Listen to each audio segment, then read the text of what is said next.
Olá, sejam bem-vindos e bem-vindas ao nosso Pod Solução. Meu nome é Larissa Lúcia. Eu sou a Pompom. Meu nome é Larissa Cristina.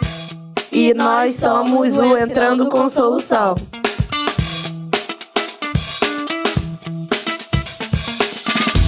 O Entrando com Solução é um grupo do Chama na Solução, um projeto do CEDAPS e da Unicef. O Pod Solução tem o objetivo de falar sobre violência doméstica, de jovens para jovens. Meu nome é Larissa Lúcia, eu tenho 18 anos e moro na Pavuna. Eu me formei ano passado com informação de professores e atualmente dou aula em uma explicadora também na Pavuna. E você, Pompom, fala um pouquinho aí. Então, gente, me chamam de Pompom, né? Sei lá desde quando as pessoas me chamam de Pompom. Mas enfim, meu nome é Natália, me chamam de Pompom. Eu tenho 19 anos, sou mãe do Noah, eu sou artista independente, cantora, compositora, artista de metrô, moro em Acari, na comunidade, dentro da Grande Pavuna. Atualmente faço parte tanto do Chama quanto do Rap da Saúde, sou jovem promotora da saúde. E acho que é isso, né, Lari? Fala de você agora. Então, gente, meu nome é Larissa, eu tenho 21 anos, né? Moradora da comunidade do Quitanda, em Costa Barros. E atualmente sou mãe, né, em tempo integral. E nas horas vagas eu sou promotora da saúde. E eu acho que é isso.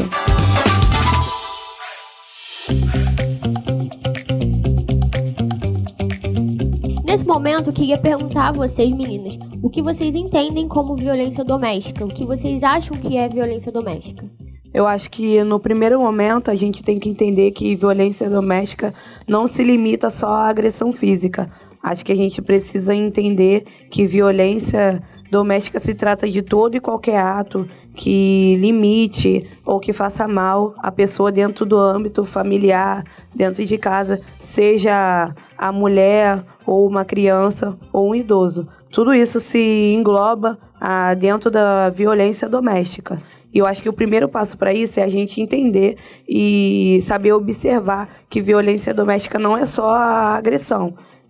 Tem violência psicológica, existe também violência patrimonial e diversos quesitos de violência dentro da violência doméstica. Eu acho que é o primeiro passo. Bom, nós entendemos, né, que existem 5 tipos de violência doméstica, que é violência física, violência psicológica, violência sexual, violência patrimonial e violência moral. Esses tipos, né, de violência estão dentro da violência doméstica e cada um acontece, mas não só com mulheres, mas também com crianças, jovens, adolescentes e idosos. A gente vê muitas reportagens, né, falando sobre violência e enquanto nós fomos pesquisar, até nós não achamos violência registrada, muitas, né, com jovens ou contra crianças ou contra idosos. Achamos mais contra mulheres. Ocorre muitas das vezes, né, na maioria das vezes, contra mulheres, mas também existe a violência contra crianças e idosos. E seria interessante a gente ter, né, esse canal de pesquisa, seria interessante a gente conseguir achar, né, registros disso, mas a gente não acha. Então a gente entende que não há muitos registros, talvez não há tantas denúncias, talvez as pessoas achem que essa relação de violência com criança e idosos não está relacionada à violência doméstica. Vocês têm a dizer um pouco sobre isso? Eu acho que quando a gente vai tratar de violência doméstica, a gente geralmente a gente joga pro lado da mulher, mas tem que entender que a violência doméstica, ela não tem a ver tanto com gênero. Há uma questão de gênero, mas tem a ver com vulnerabilidade. O agressor, ele sempre procura a vítima que é vulnerável. A primeira pessoa que é vulnerável, ele acha que é o lugar onde ele pode jogar raiva e ele agredir, né? Encontrar aquele alvo naquela pessoa. Eu acho que a gente procurar e a gente não encontrar tem a ver com essa questão de não ter denúncias. Primeiro porque as pessoas acham que a violência contra a criança, ela é muitas vezes, mas ela fez besteira. A gente, assim, acho que o mundo inteiro, não só o Brasil, mas tem essa mania feia de não levar em conta o que a criança pensa, o que a criança sente. A gente acha que, ai, não, é só criança, é bobeira, o que ela... Não, tá mentindo. E eu acho que é o contrário, né? Criança, ela não mente. Ela pode aumentar, mas mentir, ela não vai mentir. Ainda mais para essas questões que diz a agressão, ao que ela sente, né? É tudo muito forte quando você é criança. A gente sabe, mas também a gente tem que olhar com um olhar de não, senta aqui, vou te ouvir, eu quero entender o que você tá sentindo. Acho que por isso que não tem essa visibilidade maior, porque a mulher, ela sofre agressão e é muito visível quando ela sofre agressão, né? Tanto a mulher que sofre agressão psicológica, em algum momento ela vai estar ali para poder dar o boletim dela numa delegacia. A mulher que sofre agressão física também, ela vai poder em algum momento procurar esses lugares. Mas a criança, ela não tem esse espaço, entendeu? Uma criança não sabe pegar e entender que ela tá sofrendo agressão e ir numa delegacia e falar: oi, eu tô sofrendo agressão pelo meu pai e pela minha mãe. Vão olhar pra criança e vão falar: você fez alguma besteira e estão te batendo. Você fez alguma besteira, você merece, né? E normalmente você falou sobre criança não mentir, né, na maioria das vezes, e realmente, na verdade, a criança ela é bem aberta, assim, ela não tem muito filtro. E quando ela tem, eu acho que é aí que é preocupante, porque do que ela tá se filtrando, por que ela tá se recolhendo, ela não tá falando. E aí que a gente deve questionar, né? Eu já tive um aluno que chegou falando pra mim que o pai batia na mãe em casa e que apanhava, e tipo assim... Mas eu me senti inútil ali naquele momento, porque o que eu poderia fazer?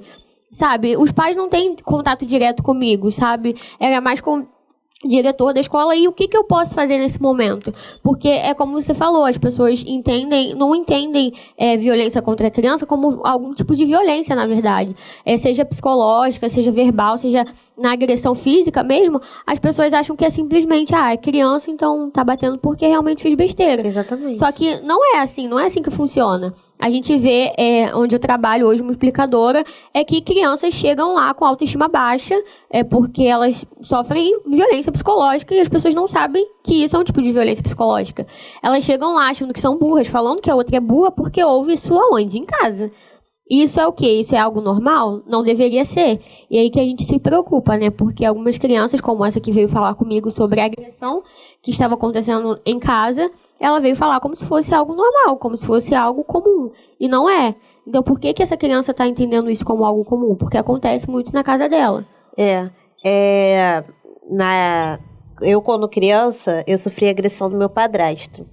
Na época, minha mãe estava grávida e a minha mãe tinha uma gravidez de alto risco e, assim, minha mãe já tinha 37 anos quando ela engravidou da minha irmã e eu tinha 9. Quando eles se casaram, eu tinha 8. E aí, minha mãe tinha que passar muito tempo no hospital, né, por causa do pré-natal de risco. Eu fiz pré-natal de risco, né? Então eu sei bem como é que é isso. Toda hora tem que estar no hospital, e ainda mais quando chega mais perto, qualquer coisa, qualquer dor de cabeça, você tem que ir pro hospital. E pela minha mãe não ter como me levar na escola, porque não podia sair de casa, só podia ir pro médico, eu tive que criar uma autonomia maior. Então eu ia pra escola sozinha, eu fazia minhas coisas em casa também, resolvia meus probleminhas, ia pros meus cursos, né? Tudo perto de casa. Tinha que levar minha avó no médico também. E aí vivia eu, meu padrasto, minha avó e minha mãe. Na época, toda vez que a minha mãe saía e eu ficava em casa com meu padrasto, eu tinha uma ligação muito forte com ele. Porque, tipo assim, como eu não tenho essa figura paterna, meu pai, eu sou filha só de mãe, né? Criada por mãe. Solo. De mãe solo. O meu pai era meu padrasto. Tipo, eu via uma figura paterna gigante, venerava aquela figura paterna. E aí, a gente não sabia, mas meu padrasto usava drogas. Na época, toda vez que minha mãe saía, ia pro hospital, e eu não estava ou na escola, ou em algum curso, ou alguma coisa assim, ele simplesmente vinha pra cima de mim. Tipo, ele saía, provavelmente pra usar as drogas. Quando ele voltava, ele olhava pra mim e sentia raiva. Ele só olhava assim. Tipo, eu podia estar fazendo qualquer coisa, podia estar limpando a casa, ou fazendo alguma coisa boa, ou brincando, que ele simplesmente me atacava. Chegou, assim, momentos dele bater minha cabeça na pia, de eu ficar inconsciente. E, tipo assim, como a minha mãe via que eu tava diferente, ela veio perguntar pra mim. Porque teve uma vez que ela foi pro pré-natal. Aí eu cheguei e assim, eu apanhava na escola, sempre sofri bullying, eu apanhava na escola. Então ela achava que qualquer marca, qualquer coisa que eu tinha no corpo, era por conta da escola. Ela falou, não, o coleguinha me bateu na escola. Ah, isso aconteceu, e aí brigaram comigo e tal. Aí ela chegou uma vez, ela tava indo pra clínica pra fazer o pré-natal. Aí eu saí correndo atrás dela, chorando muito. Falei, por favor, não me deixe em casa, eu quero ir com você, eu preciso ir com você. Aí ela chegou pra mim e conversou assim, Natália, o Mauro tá te tocando? Tipo assim, porque ela achou que eu tava sofrendo alguma violência sexual dele. Aí ela perguntou, ele tá te tocando? E eu só falei, não, ele não tá me tocando. Mas esse que é o ponto, tipo, as pessoas quando elas tratam sobre violência, eles... pra criança, pelo menos, eles acham que violência sexual é tudo que acontece.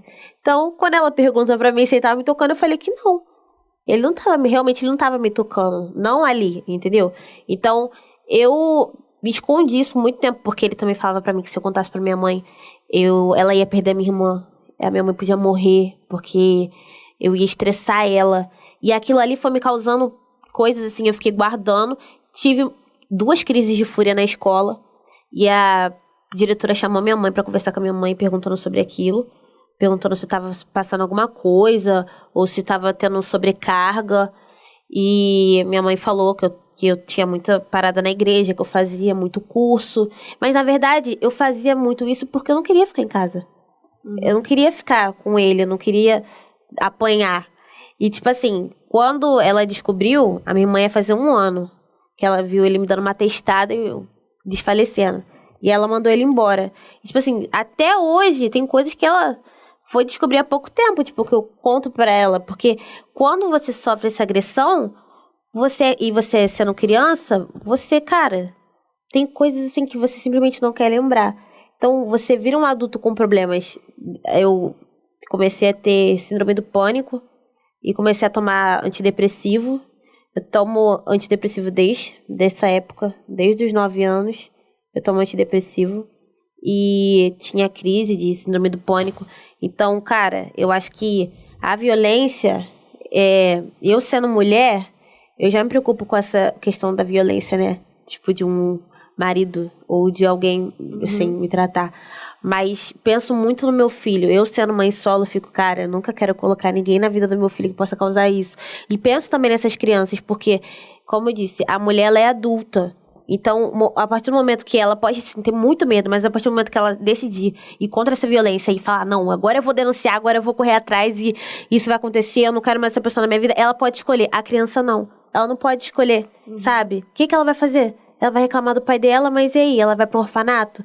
Eu não quero ficar longe da minha mãe, eu não quero ficar longe do meu pai, entendeu? Eu quero que eles parem de fazer isso comigo. Eu acho que é muito importante ter essa parada, sabe? Tipo, nunca teve uma professora que chegou pra mim e perguntou, Natália, o que tá acontecendo? Ou que eu senti segurança de poder contar pra ela tudo o que tava acontecendo. Eu acho que tem que ter essa rede de apoio dentro desses locais de escola, sabe? E eu acho que Larissa vai me entender como mãe, entendeu? Agora, como mãe, é tudo diferente. E eu acho que é sobre isso, sobre essa estrutura e sobre... Por isso que não tem essa visibilidade, entendeu? Fala aí, Lari. Pompom, assim, e a partir do seu relato, a partir de qual momento para você soube entender e identificar que você estava passando por um tipo de violência, né? Que o que ele fazia com você era um tipo de violência, era uma agressão. Porque eu penso assim, a gente, enquanto criança, a gente não tem essa noção. A maioria dos pais, eu acho que isso até se torna um tabu dentro das nossas casas, que, como você disse, a violência se limita a sexual. E não é só isso. Então, assim, a gente não tem essa abertura dos nossos pais falar pra gente, olha, se você passar por tal coisa, isso é um tipo de violência. sofrer agressão de qualquer pessoa, isso não é certo. Vem, fala comigo, conversa comigo. Então, a partir de qual momento você acha que você soube reconhecer e entender? A partir de qual idade, talvez? Porque naquele momento, eu acho que pelo seu relato, você não entendia muito bem. Então, a partir de qual momento você soube entender e reconhecer isso? O que você acha, assim, pra você? Bem, no momento, eu não tinha muita noção, tipo, do que eu tava passando. Até porque era tudo muito rápido. Sei lá, não dá pra explicar. Eu acho que toda pessoa que é agredida, ela demora um tempo pra entender o que tá rolando, ainda mais criança. Eu comecei a ter as minhas crises de síndrome do pânico. E eu não faço... Tipo assim, quando eu descobri que era síndrome do pânico, eu não liguei uma coisa a outra. Porque eu não pensei assim, estava sofrendo traumas, e aí aconteceu isso, e por isso eu estou sofrendo. Eu acho que demorou muito pra cair minha ficha. Depois de um tempo, quando foi cair minha ficha, que foi vindo toda a minha revolta, sabe? Por isso que eu acho que tem que ter esse apoio, e tem que ficar... A pessoa, assim, tem que ter muito... Essa rede de apoio, digo... mental. Pô, cara, porque você fica muito abalado depois. E se você não surtar, você não entrar numa depressão, você fica revoltado, sabe? Você fica revoltado, você quer agredir, você quer, sabe? Você fica se perguntando por que você não fez isso, por que você não fez aquilo, sabe? Por que você deixou isso acontecer com você? Entendeu? E você se culpa, né? Você se culpa, você fica com raiva de você, fica com raiva, às vezes, muito mais de você do que da pessoa que fez. E por isso que, depois de um tempo, tem muitas pessoas que, depois que são agredidas, né, elas acabam se tornando os agressores. Ou caindo, assim, dentro de um buraco de depressão e de problemas mentais que muitas vezes não conseguem sair, entendeu? Eu acho que como criança foi muito difícil pra mim entender o que estava rolando, justamente porque eu não tinha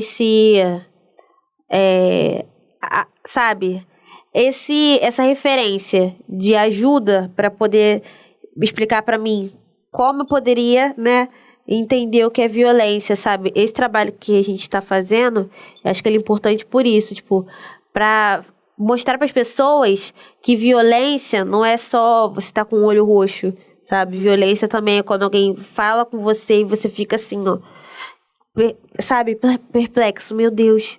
Que falaram? Por que fizeram isso comigo, sabe? Quando ferem teu psicológico, né? Isso. E até isso que você passou, você falou sobre ser violência física, mas também foi violência psicológica, né? Porque houve uma manipulação. Quando ele disse que você não podia contar pra sua mãe porque ela ia passar mal. Será mesmo? Poxa, ela estava grávida, ok, mas você tinha que contar. Então, ele fez essa manipulação, né, contigo. Então, foi uma violência psicológica também.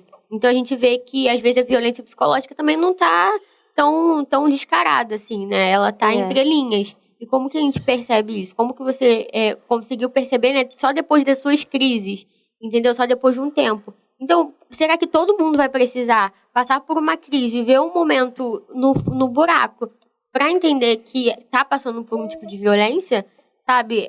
Você conseguiu, depois de um tempo, perceber, né? Mas muitas crianças não percebem. Como eu disse, tive a experiência de uma criança vir falar comigo como se fosse normal. E não é normal. Isso não é normal para uma criança, não é normal para um idoso, não é normal para um jovem, um adolescente ou para uma mulher. Não é normal sofrer violência doméstica. Não e nenhum tipo dessas violências. E eu fiz essa pergunta mesmo porque... eu moro em uma comunidade, eu tenho uma filha, né, uma menina que vai fazer 4 anos agora, e eu tenho muito esse medo. E como eu sou uma pessoa assim, agora eu sou da área da saúde, né, pode-se dizer assim, uma jovem promotora da saúde, e eu lido muito com isso todos os dias, e eu tento levar isso para dentro da minha casa, de poder tentar ensinar a minha filha, mesmo ela muito nova, a tentar reconhecer. A gente sabe que ela é uma criança e que eu não vou poder chegar nela e falar assim, olha, Lara, acontecer isso, isso e isso, você me avisa. Mas a gente que é mãe, a gente tem nosso jeito de falar com os nossos filhos. Desde o momento que eu chego assim pra ela, filha, olha, Você não pode, e assim, eu sou casada com outra pessoa que não é o pai dela. Você não pode andar sem roupa na frente do seu padrasto ou de qualquer figura assim masculina. Você não pode aceitar que alguma pessoa te agrida por qualquer razão. Fala pra mim se alguém te bater, se alguém te machucar, se alguém te ferir de qualquer forma, entendeu? Porque a mentalidade da criança não é a nossa. Talvez o que pra gente não é ferir, pra ela possa ser. Mas se ela chegar em mim e falar, mãe, olha, tal pessoa fez tal coisa comigo, entendeu? É a forma dela de que feriu. E eu vou saber identificar se aquilo é ou não. Mas eu acho que a partir desse momento ela vai saber que ela tem uma abertura de conversar comigo sobre qualquer coisa. Poxa, eu posso chegar na minha mãe e falar. E eu tento passar isso para ela diariamente, porque esse é o meu medo. Que ela passe por alguma coisa que, tipo assim, possa abalar ela. E saber mostrar para ela que ela pode confiar, que ela pode reconhecer. Ensinar ela a reconhecer que ela está sendo agredida de qualquer forma, seja por uma agressão, seja de forma psicológica, verbal, de qualquer forma. Eu tô tentando criar a minha filha para ela reconhecer e reconhecer de outras pessoas também e poder ajudar, quem sabe no futuro. Assim como hoje em dia eu participo de um projeto e eu aprendi a reconhecer e ajudar outras pessoas. Mas talvez eu levando isso para dentro da minha casa, ela possa saber, mesmo sem estar em um projeto. Ela pode ser uma pessoa que ajuda outras pessoas sem precisar de ter um projeto por trás dela. Ela pode ser uma pessoa assim, por ela mesma, saber reconhecer e ajudar. E eu quero muito levar isso para dentro da minha casa, para minha filha, para ela não passar qualquer tipo de trauma, entendeu? Porque eu já passei por muitos traumas na minha vida. E já tive, inclusive, situações com meu padrasto, mas eu não gosto de falar, que isso me magoa e me chateia até hoje. Até mesmo pela minha mãe não ter me ajudado, não ter reconhecido, entendeu? E, infelizmente, eu não posso culpar ela. Porque assim como eu não tive, ela não teve apoio e suporte. E ela também, eu tenho certeza que ela não teve esse entendimento, pelo que eu conheço da minha avó. Então, eu quero fazer muito diferente com a minha filha. Eu acho que o intuito, né, de todos esses projetos que têm surgido, inclusive do nosso e do Entrando com Solução, do Pode Solução, é falar sobre isso, né? Porque antigamente não era falado, não era falado abertamente sobre violência, não tinha esses meios de comunicação. Então, como que alguém poderia entender ou saber falar sem conhecer? Então, realmente, a gente vê que bom que hoje a gente tem esses meios para a gente poder falar. E para as pessoas poderem ouvir, até mesmo essas pessoas que antigamente não tinham, sabe, essa possibilidade. Porque é necessário reconhecer os tipos de violência, é necessário entender que essas violências existem.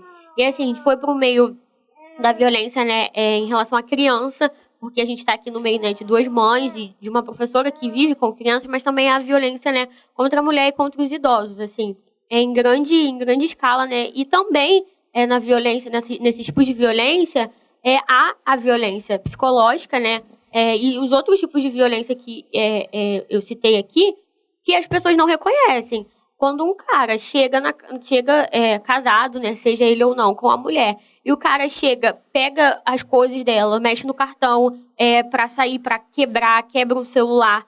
Quando ele pega os documentos e some ou esconde, isso é um tipo de violência. Mas tem gente ainda que acha que é normal. Tem gente ainda que acha que isso é comum, que é só uma discussão. É só uma discussão. E isso até pessoalmente me irrita, porque a gente fala muito, a gente bate muito na tecla sobre isso, só que quando a gente vê acontecendo, a gente vê uma violência acontecendo, a gente vê um casal, mas ainda tem gente de fora que, tipo assim, passa pano, sabe? Fala que, tipo assim, mas é coisa de casal, mas ele é assim, sabe? Isso em relação à violência doméstica contra a mulher, mas também às vezes até com idosos, tipo, o filho dele é assim. Eu já vi no Twitter gente falando que, tipo assim, meu pai, ele não podia né, pediu pra eu fazer um negócio do título do eleitor dele pra fazer isso. Eu peguei e falei que eu ia fazer, mas não fiz porque ele ia votar em uma pessoa que eu não queria que ele votasse.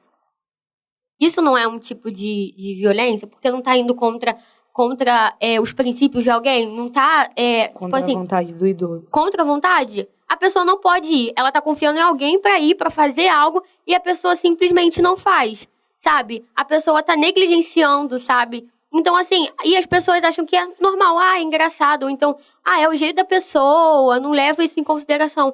Só que até quando a gente não vai levar em consideração?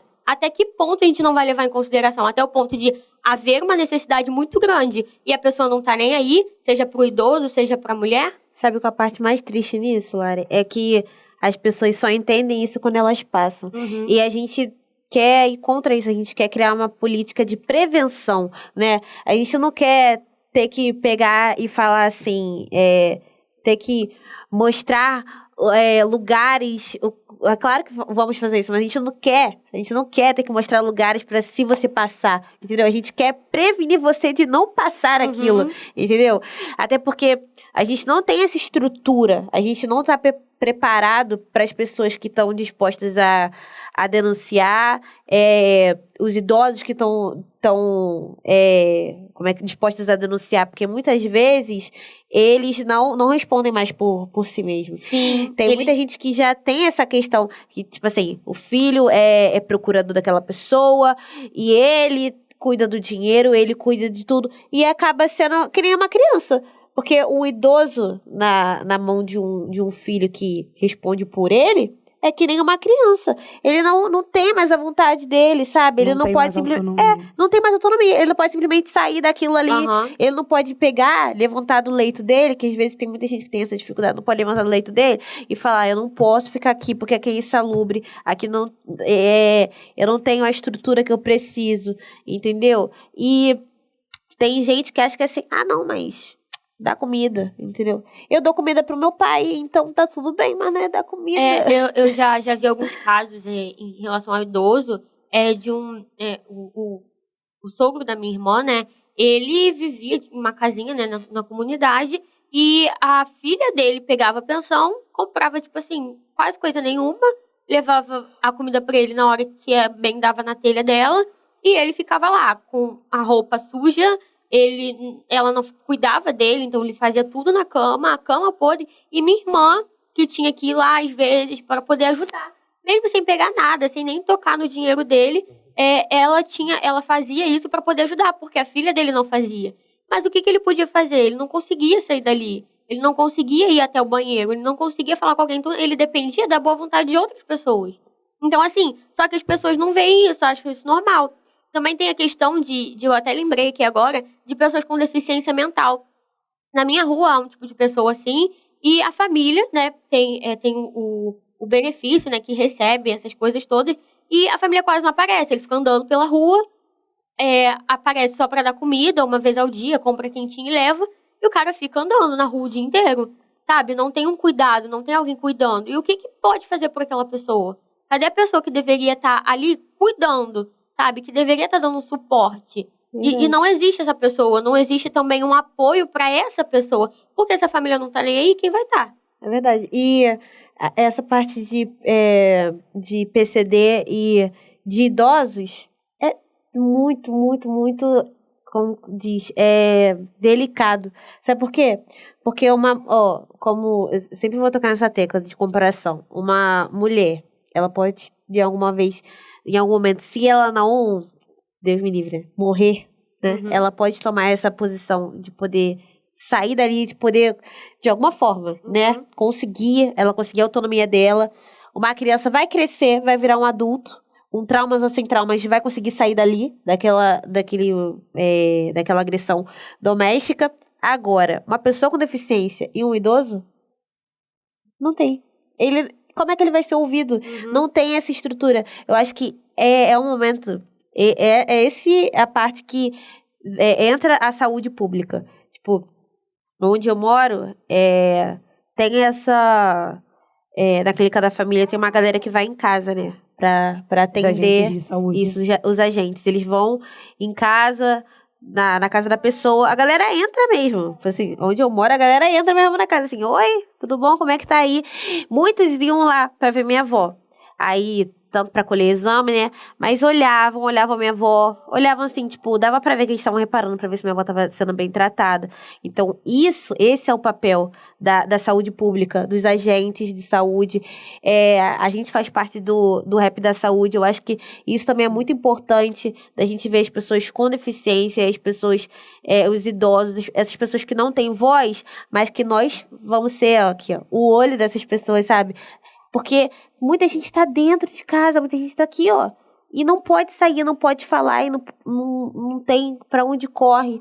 E esse é o ponto que a gente sempre tem que tocar, que a violência doméstica, ela rola dentro desse ambiente familiar. Exatamente, dentro desse ambiente que era para ser seguro, cara. Que era pra ser de acolhimento, né? Exatamente. E eu acho que isso é muito importante quando a gente fala que tem agentes de saúde que realmente entram dentro da sua casa e, além de estar fazendo o papel de, vamos dar um exemplo, olhar sua pressão, olhar só a questão da saúde do ambiente da clínica de família, eles olham outras coisas também.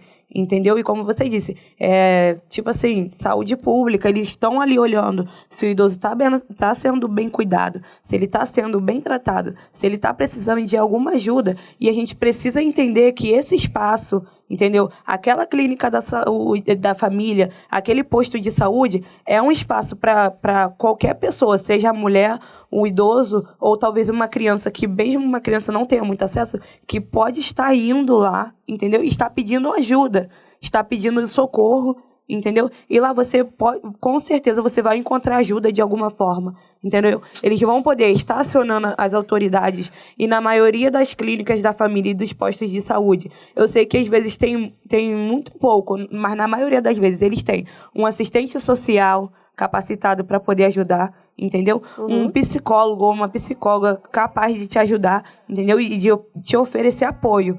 Às vezes é difícil, mas, gente, busquem, procurem. Acho que isso pode ser muito importante e é de grande valia. Eu acho, assim, que quando você é ativo, assim, né, no seu território, quando você tem a possibilidade, quando você também deseja, né, se comunicar e ter essa relação e conhecer seu território, você identifica muito essas coisas. Eu, uma vez, participei de um projeto da minha igreja, foi o projeto Josué. A gente ia nas casas, né, do nosso território, no caso, a minha igreja é Pavuna, a gente ia por ali pela Pavuna, e ia na casa das pessoas oferecendo ajuda, algum tipo de ajuda, seja na casa para varrer a casa, limpar, para fazer alguma coisa, para poder capinar o quintal, seja o que fosse. E a gente foi na casa de uma senhora, uma vez, e eram 2 idosas que moravam juntas. E uma delas, ela quase não conseguia sair da cama, não conseguia se locomover. E eram só elas. E ninguém ajudava. Então a gente foi lá, a gente deu essa ajuda, mas a gente ficou pensando como que a gente pode ajudar de uma outra forma. Porque, às vezes, uma delas falou que queria muito ir no culto na nossa igreja, mas ela não conseguia sair de casa. E não tinha ninguém para ajudar ela. Não tinha ninguém para poder ajudar a limpar a casa, não tinha ninguém para poder ajudar a ir em outro lugar. E faz anos que a gente fez isso, e aquilo sempre fica na minha cabeça. Como que ela vai fazer isso? Que dia que ela vai sair? Que dia que vai chegar alguém para ajudar ela? Vai chegar alguém? Sabe? Essas questões que ficam na nossa mente, porque às vezes a gente se acha muito incapaz, porque, caramba, o que a gente é no meio dessa sociedade para mudar alguma coisa? Só que é muito interessante, é muito legal que esses projetos surjam, né? Porque são o nosso meio de ação, são as nossas formas de agir. Assim como você falou, eu queria que vocês falassem um pouco mais, principalmente a Pompom como artista, mas também a Lari na questão do rap da saúde, como isso se aplica, sabe? Como que a gente pode recorrer a esses lugares, sabe? A esses meios da saúde, meio da arte, sabe? Como a gente pode ter isso como meio de ação nessa sociedade, nessas violências domésticas. E eu acho assim, como você disse, do nosso território, a maioria, né, é da Grande Pavuna, e eu acho que o nosso território é muito vulnerável a todo e qualquer tipo de violência. Até porque a gente está no meio de diversas comunidades e existem diversos fatores que tornam ali as comunidades e o território mais vulnerável. E aí esses projetos, né, acabam potencializando, né, algumas pessoas que possam passar a informação. Às vezes, como você disse, a mulher está sofrendo um tipo de violência, mas assim, a maioria das vezes o que a gente ouve é briga de marido e mulher não se mete a colher, entendeu? E aí você acaba levando aquilo. E aí quando a gente é engajado em um projeto, tipo assim, enquanto eu, jovem promotora da saúde, eu sou engajada em um projeto. E eu sei que em briga de marido e mulher, a gente mete a colher sim, entendeu? A gente tenta dar um suporte para aquela mulher que está sendo agredida de qualquer forma e ajudar ela e fazer ela entender que ela não é obrigada a passar por isso, que tem meios de ajuda, que ela pode denunciar sim, que ela vai ter um suporte, que a maioria das mulheres, principalmente por morar em comunidade, tem um certo receio de, tipo assim, procurar ajuda, tem medo de procurar ajuda. E não, vamos procurar ajuda, eu vou com você, eu vou te ajudar, entendeu? Você precisa entender que aquilo não é certo e que é errado. Entendeu? E esses projetos ajudam a gente nisso. A gente jovem, falar de jovem para jovem e ajudar a potencializar os outros jovens para poder estar falando abertamente. Porque às vezes tem alguém da sua família que está sofrendo algum tipo de agressão e você estando ali, poxa, sei lá, uma irmã, poxa, irmã, isso que o seu namorado faz com você é errado, cara. Ele ou te bate, ou ele te agride psicologicamente, fala que se você não ficar com ele, você não vai arrumar ninguém, que você é feia. Isso tudo é um tipo de violência, entendeu? E fazer a pessoa aceitar que aquilo é errado, que ela não pode aceitar aquilo. Cara, eu acho que esses projetos, eles dão local de fala pra gente, né? Pô, te falar, como a Lari falou, mano, às vezes você tá rolando, assim, você tá do lado, você tá vendo uma situação, tipo, de alguém sofrendo agressão, o seu vizinho sofrendo agressão, e as pessoas falam pra você, cara, você não tem nada a ver com isso, você não tem que meter a colher, sabe? Mas aí, sabe o que faz diferença? Uma blusa. Ah, eu sou do Chama da Solução, então eu tenho o direito de poder, porque eu luto contra a violência, então agora, porque eu tô usando essa blusa e eu sou do Chama da Solução, eu posso ir aí meter a colher sim, entendeu? Essa questão de lugar de fala, de patente, né? Porque na favela, a gente lida com patente, entendeu? Tipo, na favela, da mesma forma, tipo, entre os bandidos é assim, tipo, você tem algum problema, você tem que falar com o bandido pra ele ir lá resolver. Você não pode meter a colher, mas você pode falar porque ele tem esse local de fala. E a gente tem que levar isso, tipo, pros jovens. A gente, como jovem, ninguém ouve a gente, cara. Ninguém ouve, tá ligado? A gente, ainda mais da gente que é da favela, ninguém ouve a gente. Ninguém acha que a gente tem, como diz, intelecto pra poder resolver algum problema ou pra poder falar de alguma coisa. E os projetos, eles dão essa oportunidade pra gente poder falar sobre, não, cara, falar sobre, pô, vamos se cuidar, sabe? Tipo, Natália, mas como é que você fala sobre educação sexual e cuidado se você tem um filho com 19 anos? Porque eu sou do rap da saúde. Porque eu sou jovem promotora da saúde, então eu posso falar sobre isso, entendeu? Eu acho que é a oportunidade que a gente tem para poder falar tudo que a gente vê todo dia, entendeu? Mas as pessoas não dão esse direito da gente poder lutar contra. Eu, como artista, sei, tipo, como artista de metrô, porque, te falar um bagulho, ser artista renomado, entendeu? E ser um artista independente, artista de rua, é totalmente diferente, entendeu? Eu sei que se a Isa cantasse no meio do metrô ali, ninguém ia pegar, arrancar o violão, o instrumento dela, puxar ela à força de fora de um metrô, entendeu? E falar que ela é vagabunda. Mandar ela arrumar um emprego de verdade, entendeu? E todo dia, a gente, como artista de metrô, passa esse tipo de situação, entendeu? De alguém pegar e falar que a gente é vagabundo, mandar a gente arrumar algum emprego, perguntar o que a gente tá fazendo ali. E, tipo assim, são paradas que fica na sua mente, entendeu? Pô, mas eu não tava fazendo nada. Já aconteceu de eu estar no metrô e o guarda me tirar. Eu falei, mas eu não tô fazendo nada. Mas gravou minha cara, porque eu era artista de rua. Então, tipo assim, a gente, sempre que a gente tá naquele momento ali, tipo, de poder cantar, de poder falar, de fazer uma poesia, e alguém tá ouvindo a gente se sente nesse poder de fala. Igual, eu tava vindo de metrô com a Lari, aí chegou uma moça com o bebê no colo, né? Na mesma hora, eu dei um gritão, preferencial, entendeu? Porque eu sei que aquilo ali é um bom lugar de fala, é todo meu ambiente de trabalho, é tudo no metrô. Eu canto no metrô todo dia, eu vou gritar e vou mandar alguém levantar pra aquela moça sentar com o bebê. Então, assim, eu acho que a gente tem que aproveitar esses momentos de fala, as nossas oportunidades. Como artista de rua, eu digo que eu posso fazer o meu trabalho, o que eu, assim, posso fazer contra a violência tá ali, ó, tá cantando liberdade, tá cantando empoderamento e tá falando, você precisa de ajuda? A gente tá aqui pra gritar, hein? Você tá passando alguma coisa aí, ó, eu tô aqui pra gritar. Alguém tá te incomodando no metrô? eu posso gritar aqui, um guarda, chamar alguém pra te ajudar, entendeu? E como um artista renomado, como essas pessoas, pô, Isa e afins, eu falo a Isa porque eu acho que ela é uma inspiração, entendeu? Ela pega e, tipo, dá empoderamento tanto pra gente que é preto quanto a gente que é mulher, entendeu? Ela aproveita o lugar dela. Ela aproveita essa visibilidade que ela tem. Eu acho que como artista é isso que a gente tem que fazer, entendeu? Hoje eu tô aqui, eu sou uma artista independente. Em algum momento eu espero realmente que eu possa ver na minha arte, que eu possa ter uma visibilidade maior. E quando eu tiver, eu vou usar, sabe, mais ainda pra poder lutar contra as violências e toda essa parada que rola dentro da comunidade, sabe?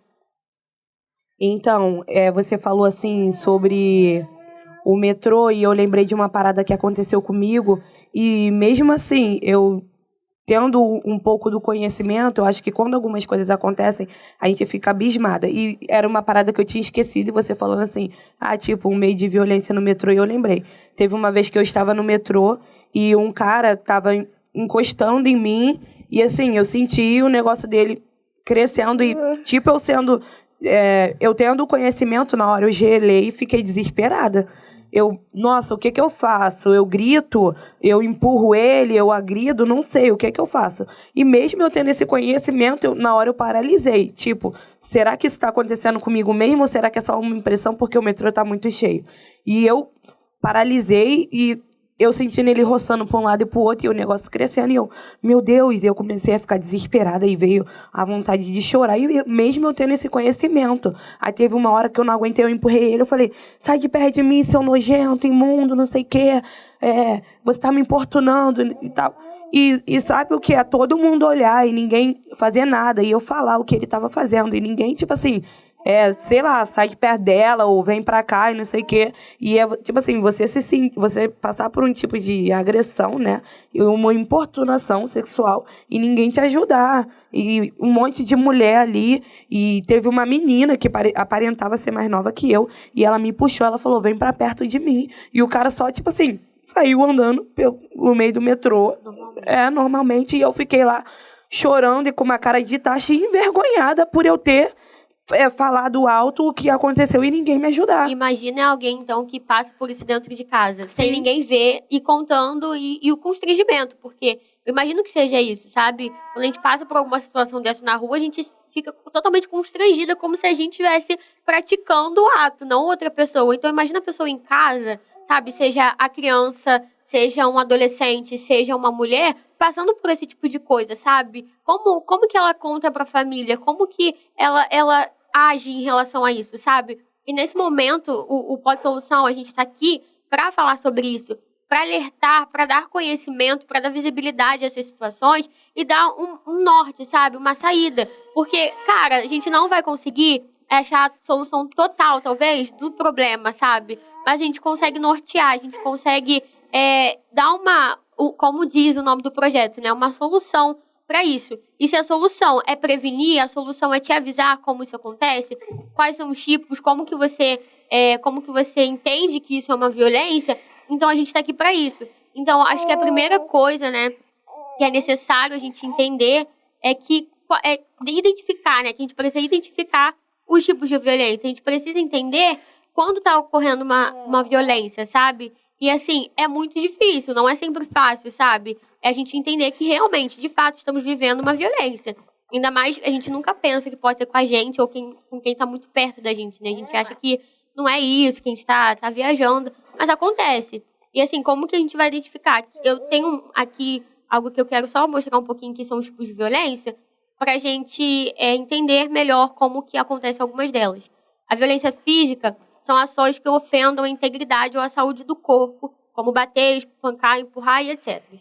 A violência psicológica são ações que causam danos emocionais e diminuição da autoestima ou que visem degradar ou a controlar seus comportamentos, crenças, decisões mediante ameaças. A violência sexual são ações que forcem a mulher a fazer ou manter, né, ou presenciar o ato sexual sem que ela queira. Isso tanto para a mulher quanto também para crianças, né, que infelizmente também ocorre. Violência patrimonial são ações que envolvem a retirada de dinheiro conquistado pela mulher com seu próprio trabalho, assim como destruir qualquer patrimônio, bem pessoal ou instrumento profissional. E a violência moral são ações que desonram a mulher diante da sociedade, com mentiras ou ofensas. É também acusá-la publicamente de ter praticado crime.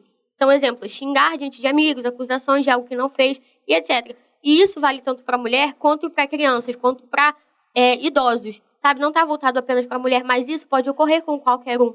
E a gente precisa entender e se alertar, né, para os sinais, sabe? Para os sinais que as pessoas dão de que, de repente, são violentos, são agressivos com a gente ou com o outro, sabe? É preciso, ainda que a gente ache que não vai acontecer com a gente, e se acontecer com alguém? E se acontecer com alguém próximo a você? Você não vai fazer nada? Ou você que ouviu esse podcast, que entendeu um pouco melhor sobre, você pode agir como um mediador na vida de alguém. É para isso que a gente está aqui, sabe? Para dar esse entendimento, assim como a gente recebeu, né, nesses projetos, nesses momentos de pesquisa, para a gente também passar um pouco disso, para a gente levar um pouco disso para as pessoas, para que elas entendam como ocorre a violência, que a violência existe, além da violência física, né, e que ela precisa ser evitada. Eu acho interessante a gente falar sobre, né, as redes de apoio, os locais de apoio também, que infelizmente na Pavuna a gente sabe que são poucos, né, e assim, eu acho que seria muito interessante que houvesse mais, porque às vezes há algumas redes de apoio, muito poucas para mulheres, e às vezes não há para crianças, sabe? Eu vivi um período estagiando em creche, né? Passei um mês trabalhando em escola e atuo trabalhando como explicadora em um local onde eu vejo muitas crianças e algumas que passam, e a gente sabe que sofrem violência, nem que seja psicológica.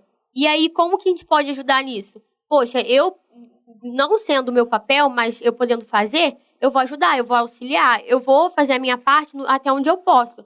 Mas e se, de repente, na escola dessa criança houvesse uma psicóloga, sabe? Alguém que pudesse acolher, alguém que pudesse ajudar, alguém que pudesse chamar os pais para conversar e falar: olha, o que está acontecendo? Será que a gente pode conversar? Será que a gente pode resolver? Porque nem todo mundo tem condições de procurar, nem todo mundo se informa sobre.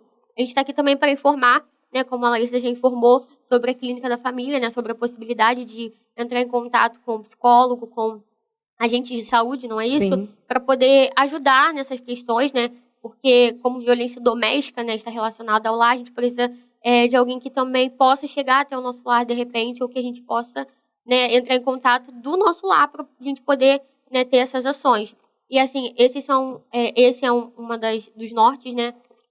E eu vou deixar até a Nath falar um pouquinho sobre os outros lugares também de suporte, ou locais ou pessoas também. Eu acho que a gente tem que ir visando nosso território da Pavuna e como comunidade, a gente também temos sempre um CRAS, né? Tem CRAS da Pavuna, tem o CRAS de Acari e tem vários polos, né? Que são, assim, já, como diz, delegados para essa parte social, né? E que a gente pode ir lá para poder procurar um auxílio, uma direção, né? Mas a gente também tem que visar os locais pequenos, entendeu? E eu acho que é por isso que tem que ter essa visibilidade maior para esses locais. Tipo, igrejas que têm esse projeto de poder ajudar, que podem ajudar, assim como você falou, né? Que a sua igreja fazia esse trabalho social, né? De poder ir lá e falar. Também tem essa parte, tipo, das igrejas poderem abrir essa guarda de todos esses locais religiosos. Que, gente, é muito importante. Eu acho que barracão, igrejas evangélicas, igrejas católicas, todos esses lugares terem esse espaço de acolhimento, porque às vezes a gente só quer fugir para esses lugares, entendeu? Às vezes a gente procura essa parte espiritual para poder fazer a gente ficar mais tranquilo, para poder fazer a gente se limpar de toda essa dor, essa sujeira que a gente passa dentro da nossa casa. Mas é bom também a gente saber que lá a gente vai poder ter uma direção não só espiritual, mas também uma direção de, não, vamos te ajudar. Vamos fazer isso. Exatamente. Esse apoio. E a gente precisa de profissionais e pessoas que levem isso mais a sério, sabe? Essa parte, cara, a gente tá fugindo, a gente tá saindo da nossa zona para poder ir em outro lugar falar o que tá passando, sabe? Eu passei já violências e eu sei como é difícil expor isso pra alguém. Então, se a gente tá expondo é porque a gente quer ajuda. A gente pode estar conversando, mas a gente tá conversando é porque a gente quer ajuda, senão a gente nem queria falar sobre isso. Acredita, a pessoa que sofre agressão, ela não quer falar sobre aquilo. Ela fala porque ela precisa falar, ela precisa expor. E toda vez que ela fala, é porque ela quer uma solução para aquilo, entendeu? Ela não quer só falar, ela não quer só contar, entendeu? Já aconteceu, tipo, de clínica da família, esses lugares assim, tipo, não ter essa estrutura, tipo, digo pra mim. Então, você precisa conversar, você precisa ter essa... como diz, essa estrutura dentro desses locais e fora desses locais, que é a estrutura da prevenção, que é o que a gente está fazendo, pra gente poder saber que, sim, eu posso ser agredida sexualmente pelo meu esposo, entendeu? Eu posso sofrer agressão psicológica pelo meu pai e pela minha mãe, porque são coisas que fogem muito do roteiro e a gente acha que não pode, porque a gente acha que tem, sabe, tudo a ver, tipo, não, minha mãe pode brigar comigo demais, o meu pai pode bater em mim, porque eles são meus pais, mas não, entendeu? Da mesma forma que seu marido não pode te agredir sexualmente, sua mãe, seu pai não pode agredir você psicologicamente, entendeu? Então, a gente tá fazendo essa parte da estrutura de prevenção, e esses locais precisam ter essa estrutura, a escola precisa ter uma estrutura de psicólogo, de pedagoga, para ajudar as crianças que passam as agressões, e os CRAs precisam ter essa parte, entendeu? Sim. E as clínicas da família também. Então, a gente pensa sobre algo maior. A gente fala aqui porque a gente quer que as pessoas ouçam, né, a nossa voz da comunidade e que as pessoas entendam que o que a gente tem de necessidade, né? A gente não vai mudar o mundo ficando quieto. E eu acho que é muito sobre isso, sobre a gente entender que quando a gente diz não, é não. E às vezes a mulher, quando ela diz não, ela é obrigada a ter uma relação sexual, mesmo ela não querendo, por ser mulher. E é bom a gente entender que quando a gente não quer, a gente não é obrigada a fazer.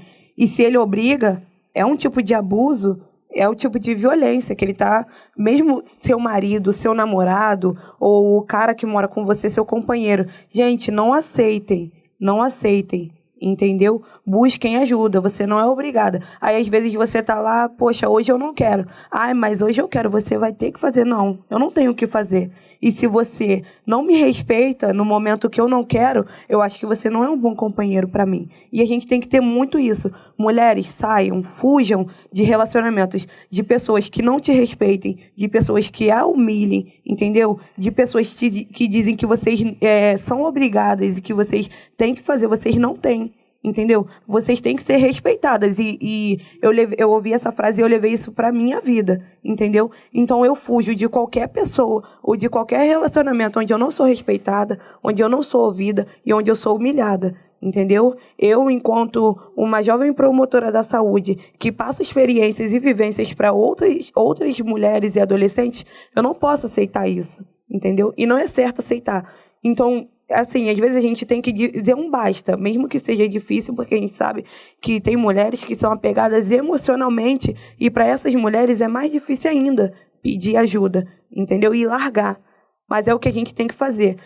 Porque hoje em dia a gente vê, a maioria dos casos acabam com mortes, entendeu? Mulheres sendo mortas, o feminicídio aí em alta, entendeu? Porque elas não têm coragem de largar, não têm coragem de pedir apoio, ou às vezes não tem, assim, uma rede de apoio que possa ajudar. Às vezes não tem a informação, aquela informação que pode salvar a vida dela cara, isso é uma violência, isso é um abuso, corre disso, vai pedir ajuda, vai numa delegacia, num CRAS, procura um centro de atendimento, entendeu? Que ajude, e às vezes a falta de informação, a falta de uma rede de apoio e também a omissão, né? Mas às vezes a pessoa diz, nossa, eu não quero pedir ajuda, ou eu não quero largar, e assim, larguem, fujam e saiam, porque ele pode, a partir do momento que a pessoa começa a te agredir psicologicamente, sexualmente, ou agressão física, ela pode te matar. Realmente, ela pode atentar contra a sua vida de qualquer forma. entendeu? Então só fujam disso. Isso. Então é isso. É importante que a gente entenda, né? Que a gente precisa identificar os tipos de violência. A gente precisa entender quais são e aprender a identificar. Porque é o primeiro passo para a gente sair disso ou para a gente retirar alguém disso. Então, você mulher, você pai, você mãe, você professor ou professora, você amigo, colega, primo, mãe, pai, enfim, seja o que for, que está ouvindo esse podcast, que vocês entendam um pouco disso e alertem as pessoas que vivem com você, sabe? Olhem para as suas crianças, sabe? Prestem atenção no que elas andam fazendo, no que elas não andam fazendo, no que elas falam ou deixam de falar, sabe? Tomem cuidado, estejam atentos aos sinais, porque precisamos nos atentar aos sinais para ver se realmente há uma liberdade, há uma possibilidade da criança, do idoso, da mulher conviver com aquela pessoa ou não. Os sinais aparecem, então é importante a gente analisar, a gente entendê-los. E depois de a gente entender os sinais, a gente entender, né, que há um tipo de violência, a gente precisa denunciar. E para denunciar, a gente tem os meios de denúncia, a gente também tem os meios de apoio, que é o CRAS, a Clínica da Família. Temos o socioambiental na DVEC Pavuna, que é um local que você também pode procurar. Temos essa rede de apoio. Você, mulher, né, que é mulher mãe solo, Prefeitura do Rio, o Instagram da Prefeitura do Rio e da Juve Rio abrem vagas para N projetos, sabe? Abrem vagas de emprego que ajudam, sabe? Que dão preferência, na maioria das vezes, para mãe solo. Então, se liguem nessas oportunidades, não fiquem presas a relacionamentos por causa de dinheiro ou por causa de alguém. Mas entendam que é necessário que vocês identifiquem essas violências e que vocês denunciem, porque pode acontecer com você, pode acontecer com alguém que você conhece e até mesmo da mesma pessoa. Nós não queremos isso. Nós estamos aqui justamente para não permitir que isso aconteça, para te alertar, para te avisar e para te dar um norte para onde ir, do que fazer quando isso já aconteceu ou quando isso não está acontecendo. Eu sou cristã e nesse momento eu me vejo, eu creio que eu vim ao mundo para fazer diferença como cristã e aqui eu estou para fazer diferença, nós estamos para fazer diferença nesse meio de comunicação, para que vocês entendam que nós estamos aqui para ajudar, para apoiar como mobilizadores, como jovens apoiadores e comunicadores. Estamos passando essa informação para que você se sinta apoiado, para que você não se sinta só, para que você entenda que há meios que você possa recorrer. E nesse momento eu queria que vocês, meninas, falassem o que vocês esperam para um futuro, o que vocês esperam para a nossa sociedade, mas também, principalmente para o nosso território da Pavuna, né? Que nesse momento a gente tem alguns pontos, né? Mas temos pouco. Eu queria entender o que vocês esperam para o futuro, assim, um futuro próximo, algo positivo para a gente, sabe? Que a gente tenha para combater esses tipos de violência. Assim como a gente, enquanto estamos no projeto, né, eu espero que surjam muito mais projetos que deem visibilidade, né, na Pavuna. Inclusive, agora eu lembrei, né, como você falou da Juve Rio, inclusive tem a Juve Rio, que é a Casa da Juventude na Pavuna, e também possa ser um polo, né, para quem esteja precisando de alguma ajuda. E é um projeto que está trazendo muita visibilidade e ajuda para a Pavuna, né?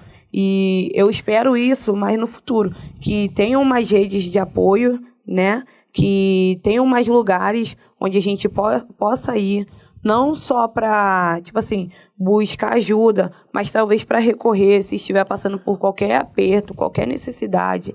E, assim, como eu falei, eu sou mãe, e eu espero um território melhor, né? Para que a minha filha possa crescer num território de bem, que tenha projetos, que tenha escola melhores, que ela possa se desenvolver, né? Uma pessoa de bem, saudável, né? Psicologicamente, e que possa ajudar outras pessoas. Então, assim, esses projetos ajudam muito a desenvolver e ajudar, né? Porque às vezes, como a gente disse, a pessoa não sabe o que está passando ou o que está acontecendo e esses projetos podem ajudar ela. Então eu espero mais projetos e mais visibilidade para o nosso território e muito mais ajuda. Eu acredito que daqui a uns anos, daqui a um tempo, né, as coisas serão bem melhores, né? Pelo andamento das coisas, a gente acredita nisso. Os projetos, eles estão realmente dando muita visibilidade para a Pavuna. E isso é muito bom. E eu espero que sejam para outras comunidades também, né? Não só a Grande Pavuna, mas todas as comunidades do Rio de Janeiro, né? E não só do estado, mas da capital mesmo. E eu acredito que a gente, né, como jovem e como nova geração, né, a gente está vindo bem informado e isso está ajudando muito, porque como a gente está, assim, cortando esse estigma de que a favela né, é burra, que o preto não sabe falar, a gente tá acabando com tudo isso, quebrando todos esses tabus, e por isso eu acredito que tanto para um futuro, né, para sua filha, quanto um futuro para o meu filho vão ser melhores.